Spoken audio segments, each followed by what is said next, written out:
చాలా కాలం క్రితం జరిగిన విషయం. ఒక ఊర్లో రాజా రణ్జీత్ సింగ్ ఉండేవాడు. ముందు రణ్జీత్ సింగ్ ఒక సామంతరాజు. అతను నగరంలోని రాజుని ఓడించి స్వయంగా రాజయ్యాడు. మహారాణి ఇద్దరు కవల ఆడపిల్లలకు జన్మనిస్తారు. రాజుకి ఆ కబురందగానే తన పిల్లలను చూడ్డానికి వెంటనే బయలుదేరి వెళ్తాడు. భగవంతుడు మన ప్రార్థనను విన్నాడు.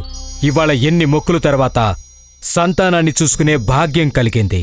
మన పిల్లలిద్దరూ కూడా పుట్టిన వెంటనే రాజకుమారులు అనిపించుకుంటున్నారు. చూడండి ఎంత చక్కగా ఉన్నారో.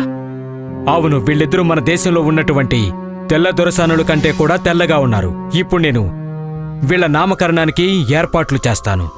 రాజా రణ్జీత్ సింగ్ బయటికి వెళ్తాడు. వెళ్లి ఒక నౌకర్ని పిలుస్తాడు. వెళ్లి నగరమంతా కూడా దండోరా వేయించు. మహారాజుకి కవల పిల్లలుగా 2 ఆడపిల్లలు పుట్టారని, అందుకని నగరంలో అందరికీ విందుంటుంది. అలాగే పంతులు గారిని కూడా పిలిపించు. మహారాజు చెప్పిన దాని ప్రకారం నగరమంతా దండోరా వేయిస్తారు. ఎంతో ఘనంగా నామకరణానికి ఏర్పాట్లు జరుగుతాయి. పంతులు గారు, నా కూతుళ్ల నక్షత్రాల ప్రకారంగా ఏవైనా మంచి పేర్లను సూచించండి. అలాగే రాజుగారు, ఒకరి పేరు సోనా, మరొకరి పేరు చాందిని అని పెట్టండి. వీళ్ల మీద భగవంతుడి ప్రత్యేకమైన ఆశీస్సులున్నాయి. అందుకే నేను వీళ్ళకి ఆ పేర్లు చెప్పాను. వేడుకకి ప్రజలందరూ వచ్చారు. మహారాజు తన 2 కూతుర్లకు నామకరణం చేస్తాడు. ఆ తర్వాత అందరూ సంతోషంగా తిరిగి వెళ్తారు. 5 ఏళ్ల తర్వాత సోనా ఇంకా చాందిని ఇద్దరికీ 5 ఏళ్లు నిండుతాయి. ఇద్దరి జుట్టు తెల్లగా ఉంటుంది. అది రాజా రణ్జీత్ సింగ్ కి ఏమాత్రం నచ్చలేదు. ఎందుకంటే రాజుని కలవడానికి వచ్చిన వాళ్లందరూ ఎగతాళి చేయడం మొదలుపెట్టారు. సోనా చాందిని పుట్టినప్పుడైతే మీరు వాళ్ళిద్దరినీ ఎంతగానో ప్రేమించారు కదండి. కానీ ఈ మధ్య వీళ్ళిద్దరి మీద ఎందుకంత చిరాకు చూపిస్తున్నారు? నువ్వు చూడ్డం లేదా అందరూ ఎలా ఎగతాళి చేస్తున్నారో అని? వీళ్ళిద్దరి జుట్టు తెల్లగా ఉందని. తెల్లవాళ్ల జుట్టు కూడా తెల్లగానే ఉంటుంది కదండి. అంతలో సోనా చాందిని అక్కడికి వస్తారు. నాన్నగారు, మీరెందుకు మమ్మల్ని ఇష్టపడడం లేదు? నేనిక మీ మొహాలు కూడా చూడాలనుకోవడం లేదు. ఇంత చిన్నపిల్లలయ్యుండి నన్నే ప్రశ్నలు వేస్తున్నారా? రాజా రణ్జీత్ సింగ్ కోపగించుకుని వెళ్లిపోతాడు. ఆ తర్వాత సోనా చాందిని కూడా ఏడుస్తూ బయటికి వెళ్తారు. ఇప్పుడు నేనేం చెయ్యాలి? వీళ్ల జుట్టుని మార్చాలా లేక ఆయన ఆలోచన మార్చాలా? అలాగే 5 ఏళ్లు గడిచిపోయాయి. ఒకరోజు అక్కచెల్లెళ్ళిద్దరూ తోటలోకి వెళ్తారు. అక్కడ ఒక ముసలి తోటమాలి ఉంటుంది. మీరిద్దరూ రాజకుమారేలు కదా. మేము రాజకుమారులం కాకపోతే బావుండేది. ఎందుకని అంతలా ఏమైంది? అందరూ ఎప్పుడూ కలలు కంటూ ఉంటారు. వాళ్ళు కూడా రాజకుటుంబంలో జన్మిస్తే బావుంటుందని. మేము చాలా చిన్నపిల్లలం, కానీ మా జుట్టు మాత్రం తెల్లగా ఉంది. కానీ మీ ఇద్దరి జుట్టు చాలా అందంగా ఉందమ్మా. అందరూ మమ్మల్ని ఎగతాళి చేస్తున్నారు. నా దగ్గర మీకు ఇవ్వడానికి ఒకటి ఉందమ్మా, కానీ ఎవ్వరికీ చెప్పొద్దు. అలాగే బామ్మగారు, త్వరగా చూపించండి. ఏముంది మీ దగ్గర? ముసలమ్మ తోటలో ఒక చోట తవ్వి లోపల నుంచి ఒక బాక్సు తీస్తుంది. ముసలమ్మ బాక్స్ తెరుస్తుంది. కాని అందులో ఒక బంగారపు, ఒక వెండి జుట్టు ఉంటుంది. అవి మెరుస్తూ ఉన్నాయి. ఆహా, అద్భుతం! ఈ జుట్టు చాలా బాగుంది. ఇప్పుడు ఈ జుట్టుని నేను మీ ఇద్దరికే ఇస్తాను. ఇప్పుడు మీకు ఏ జుట్టు కావాలో మీరది తీసుకోవచ్చు. నేను బంగారపు జుట్టుని తీసుకుంటాను. లేదు లేదు, నా పేరు సోనా కదా. సోనా జుట్టు మీద నాకు మాత్రమే హక్కు ఉంటుంది. కానీ ఆ జుట్టు నాకు చాలా బాగా నచ్చింది, అందుకని నేనే తీసుకుంటాను. చాందిని, నువ్వు వెండి జుట్టుని మాత్రమే తీసుకోవాలి. బంగారపు జుట్టు నాకే సొంతం. సరేలే, నేనే వెండి జుట్టు తీసుకుంటాను. ఇద్దరూ జుట్టు తీసుకున్నారు. ఆ ముసలి బామ్మ ఇద్దరికీ ఆ జుట్టును పెడుతుంది. వాళ్ళిద్దరూ జుట్టుని చూసుకుని సంతోషిస్తారు. డాన్స్ చేయడం మొదలు పెడతారు. చూడండి, నేను మీ ఇద్దరికీ ఒక విషయం చెప్పడం మర్చిపోయాను. ఏంటి? ఇక మీ జుట్టు ఎప్పటికీ ఊడిరాదు. మీరు దీనిని కత్తిరించినా లేక ఏదైనా అబద్ధం చెప్పినా అప్పుడు ఈ జుట్టు వెంటనే నాశనమైపోతుంది.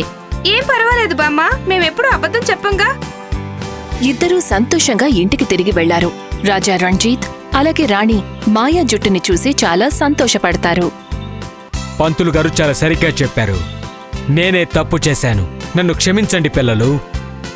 మహారాజు తన తప్పుని తెలుసుకున్నాడు. ఇక ఈ కబురు ఊరంతా విస్తరిస్తుంది. అందరూ ఇప్పుడు ఆ అక్కచెల్లెళ్లను మెచ్చుకోవడం మొదలు పెడతారు. ఎంతో దూరాల నుంచి వాళ్ల మాయా జుట్టుని చూడటం కోసం అందరూ వస్తారు. 8 ఏళ్ల తర్వాత సోనా ఇంకా చాందిని ఇద్దరూ ఖడ్గ విద్యను నేర్చుకుంటారు. అంతలో రాజు అక్కడికి వస్తాడు. మీరిద్దరూ ఇవాటి నుండి సాధనను ఇక్కడతో ఆపేయండి. మీరు ఇంటికి వెళ్ళి సిద్ధం కండి. ఎందుకంటే రాజా విక్రమ్ సింగ్ మన భవనానికి వస్తున్నారు. కానీ మేము సాధనను మానేసి ఎందుకు తయారవ్వాలి? ఎందుకంటే రాజా విక్రమ్ సింగ్ తన రాజకుమారుడు దుష్యంతుడి వివాహం గురించి చాందిని చూసుకోవడానికి వస్తున్నారు. ఒకవేళ అంతా సవ్యంగా జరిగితే పంతులు గారితో చెప్పి ఒక మంచి ముహూర్తం పెట్టించి వెంటనే వివాహాన్ని జరిపించేస్తాను. రాజకుమారుడిని నేను వివాహం చేసుకోవాలని అనుకుంటున్నాను. కానీ చాందిని వివాహం రాజకుమారుడితోనా? నా కళ్ళ ముందు ఇదంతా ఎలా సాధ్యమవుతుంది? నా జుట్టు బంగారపు జుట్టు, చాందిని జుట్టు వెండి జుట్టు కదా. ఇక అది చూసి రాజకుమారుడు నన్నే చేసుకుంటాను అంటాడు. ఏమైంది సోనా? ఏంటి దీర్ఘంగా ఆలోచిస్తున్నావు? ఏమీ లేదు. అదేం లేదు నాన్నగారు. నేను కేవలం ఒకటే ఆలోచిస్తున్నాను. మా అక్క పెళ్లి కూతురైతే నాకు ఎంతో సంతోషంగా ఉంటుంది కదా. నేను కూడా చక్కగా తయారవుతాను. తప్పకుండా. నా ఇద్దరు కూతుళ్ళు జుట్టు అందంగా ఉంటుంది. వాళ్ళు చూడ్డానికి ఎంతో అందంగా ఉంటారు. నా అన్నగారికి బాగా తెలుసు నేనే అందంగా ఉంటాను అని. కాని ఆయన అది ఒప్పుకోరు. రాజకుమారుడితో నాకు పెళ్లి జరుగుతుందా? ఇది చాలా సంతోషకరమైన విషయం. ఎందుకంటే రాజకుమారుడు చాలా మంచి మనిషి. రాజు అక్కడి నుండి వెళ్ళిపోతాడు. చాందిని, నువ్వు వెళ్ళి తయారవ్వు. నేనిప్పుడే వస్తాను. సోనా చాందినిని పంపించేస్తుంది. తను వెళ్లి దారిలో నిలబడుతుంది. రాజా విక్రమ్ సింగ్ ఎప్పుడైతే తన కుటుంబంతో కలిసి వస్తూ ఉంటాడో అప్పుడు ఆమె వాళ్లను ఆపుతుంది. ఆగండి. నేను మీకోసం ఇక్కడే నిలబడ్డాను. అతిథి దేవో భవ. అందుకని మిమ్మల్ని భవనానికి నేనే స్వయంగా తీసుకెళ్తాను. ఎవరు నువ్వు? నేను రాజా రణజిత్ సింగ్ సుపుత్రికను చాందిని. రాజా విక్రమ్ సింగ్ కుటుంబంలో అందరికీ సోనా బాగా నచ్చింది. కాని తను చాందిని అంటూ వాళ్ల కుటుంబానికి పరిచయం చేసుకుంది. తను వాళ్ళని స్వయంగా తీసుకువెళ్తుంది. మహారాజు వాళ్ళకి చాలా చక్కగా మర్యాదలు చేస్తాడు.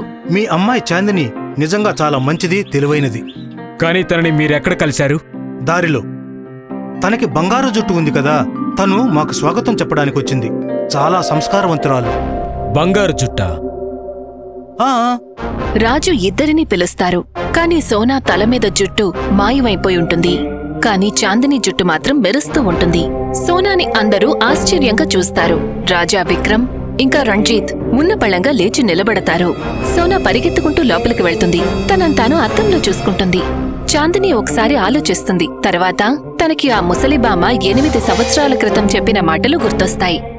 చూడండి, నేను మీ ఇద్దరికీ ఒక విషయం చెప్పడం మర్చిపోయాను. ఏంటి? ఇక మీ జుట్టు ఎప్పటికీ ఊడి రాదు. ఒకవేళ అబద్ధం చెప్తే గనక. ఇదెలా సాధ్యమవుతుంది? చాందిని ఒకవేళ నీ జుట్టుంది అంటే మరి సోనాకి మాత్రం ఎందుకు జుట్టు లేదు?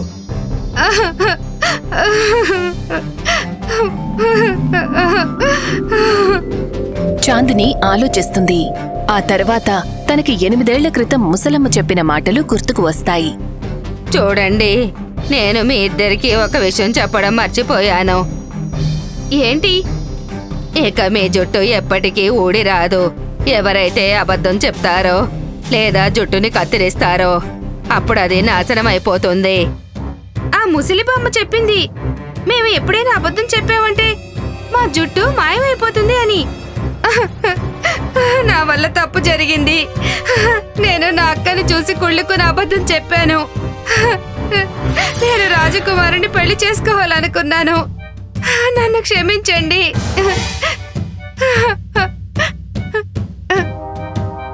ఏం పర్వాలేదు సోనా, నువ్వు ఇప్పుడు కూడా రాజకుమారుని పెళ్లి చేసుకోవచ్చు. నువ్వు దీని గురించి నాకు ముందే చెప్పి ఉంటే నేనసలు కాదనేదాన్నే కాదు. కానీ నేను తప్పు చేశాను. నన్ను ఆ భగవంతుడు ఎప్పటికీ క్షమించడు. సోనాలో ఉన్న స్వార్థం అలాగే తను చెప్పిన అబద్ధం అందరి ముందు బయటపడుతుంది. విక్రమ్ సింగ్ సోనాకి రాజకుమారుడితో వివాహం చేయడానికి అంగీకరించడు. సోనా చాలా స్వార్థపరురాలు. తనకి తను చెప్పిన అబద్ధానికి శిక్ష పడింది. కానీ నేను సోనాకి రాజకుమారుడితో వివాహం జరిపించలేదు.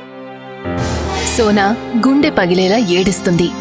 ఆ తర్వాత చాందినికి రాజకుమారుడితో వివాహం జరుగుతుంది. సోనా అలాగే బాధపడుతూ ఉండిపోతుంది.